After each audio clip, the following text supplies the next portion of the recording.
guys, this is the story of Room on the Broom. The witch had a cat and a very tall hat and long ginger hair which she wore in a plait.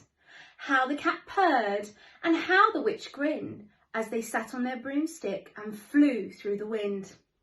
But how the witch wailed and how the cat spat when the wind blew so wildly it blew off the hat.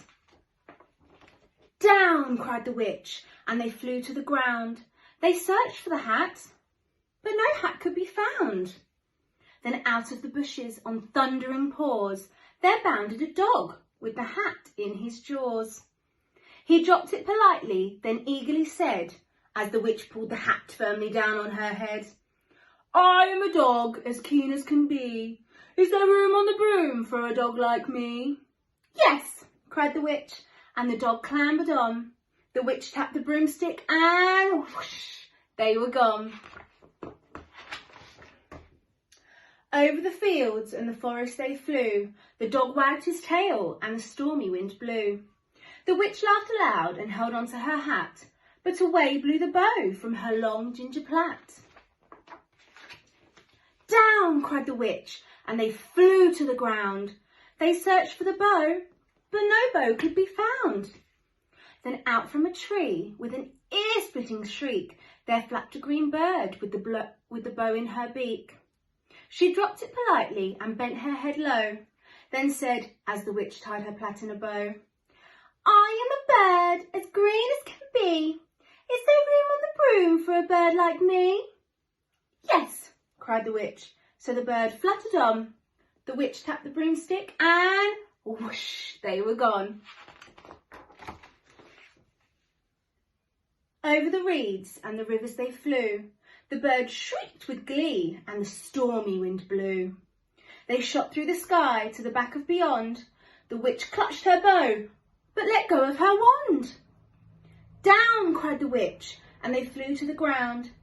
They searched for the wand, but no one could be found. Then all of a sudden, from out of a pond, leapt a dripping wet frog with a dripping wet wand. He dropped it politely, then said with a croak, as the witch dried the wand on a fold of her cloak, "I am a frog, as clean as can be. Is there room on the broom for a frog like me?" "Yes," cried the witch. So the frog bounded on.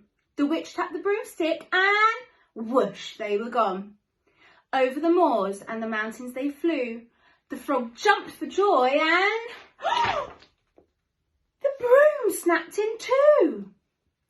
Down fell the cat and the dog and the frog. Down they went tumbling into a bog. The witch's half broomstick flew into a cloud, and the witch heard a roar that was scary and loud. "I am a dragon as mean as can be, and I'm planning to have witch and chips for my tea." "No!" cried the witch, flying higher and higher.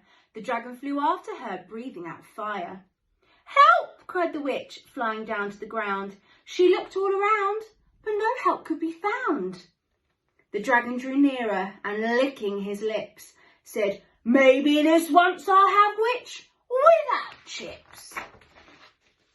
But just as he planned to begin on his feast, from out of a ditch rose a horrible beast. It was tall, dark and sticky, and feathered and furred. It had 4 frightful heads. It had wings like a bird. And its terrible voice, when it started to speak, was a yowl and a growl and a croak and a shriek. It dripped and it squelched as it strode from the ditch, and it said to the dragon, "Buzz off! That's my witch." The dragon drew back and he started to shake.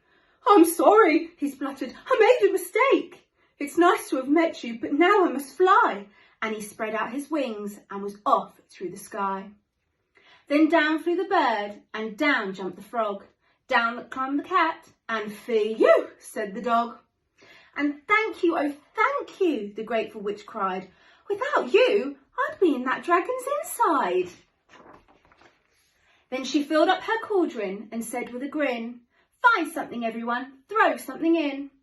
The cat found a cone, and the frog found a lily, the bird found a twig, and the dog found a bone. They threw them all in, and the witch stirred them well, and while she was stirring, she muttered a spell. Iggity, ziggity, zaggity, zoom! And out rose a truly magnificent broom, with seats for the witch and the cat and the dog, a nest for the bird and a shower for the frog. Yes, cried the witch, and they all clambered on. The witch tapped the broomstick and whoosh, they were gone.